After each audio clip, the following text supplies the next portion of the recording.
সোহরাওয়ার্দীতে জামাতের জাতীয় সমাবেশে লক্ষ লক্ষ জনতার ঢল, 7 দফা দাবিতে ঐতিহাসিক আওয়াজ। আসাদুজ্জামান নূরের পাঠানো তথ্য ভিডিও চিত্রে দেখুন বিস্তারিত।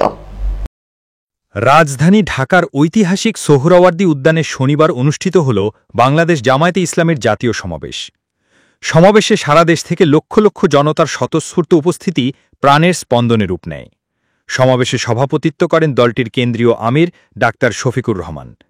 সকাল থেকে রাজধানীর বিভিন্ন প্রান্ত থেকে মিছিল সহকারে সমাবেশস্থলে আসতে শুরু করেন দলীয় নেতাকর্মী ও সাধারণ জনতা। দুপুর নাগাদ পুরো সোহরাওয়ার্দী উদ্যান কানায় কানায় পূর্ণ হয়ে যায়। আশেপাশের রাস্তাঘাট, ফুটপাত ও ভবনের ছাদ পর্যন্ত ছিল মানুষের দখলে।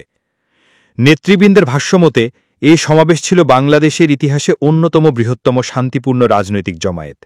জাতীয় সমাবেশে 7 দফা দাবি পেশ করা হয়, যা হল লেভেল প্লেইং ফিল্ড নিশ্চিত করা, সকল রাজনৈতিক দলের জন্য সমান সুযোগ ও সুষ্ঠু নির্বাচনী পরিবেশ গঠন, জুলাইসহ সকল গণহত্যা নিরপেক্ষ বিচার, অতীতের নির্মম হত্যাকাণ্ডগুলোর যথাযথ তদন্ত ও বিচার কার্যকর করা, প্রয়োজনীয় মৌলিক সংস্কার, রাষ্ট্রের রাজনৈতিক, প্রশাসনিক ও বিচারিক কাঠামোতে দায়িত্বশীল সংস্কার বাস্তবায়ন, জুলাই সনদ ও ঘোষণাপত্র বাস্তবায়ন, জনগণের আকাঙ্ক্ষার প্রতিফলন ঘটাতে এই ঐতিহাসিক ঘোষণাগুলোর বাস্তব প্রয়োগ, জুলাই গণ অভ্যুত্থানের শহীদ ও আহতদের পরিবার পুনর্বাসন, তাদের জন্য যথাযথ মর্যাদা ও সহায়তা নিশ্চিত করা, পিআর পদ্ধতিতে জাতীয় নির্বাচন, জনগণের প্রকৃত প্রতিনিধি নির্বাচনে আরও কার্যকর ব্যবস্থা, প্রবাসীদের ভোটাধিকার নিশ্চিত করা, 1 কোটির বেশি প্রবাসী ভোটারের জন্য ভোটাধিকার কার্যকর করা।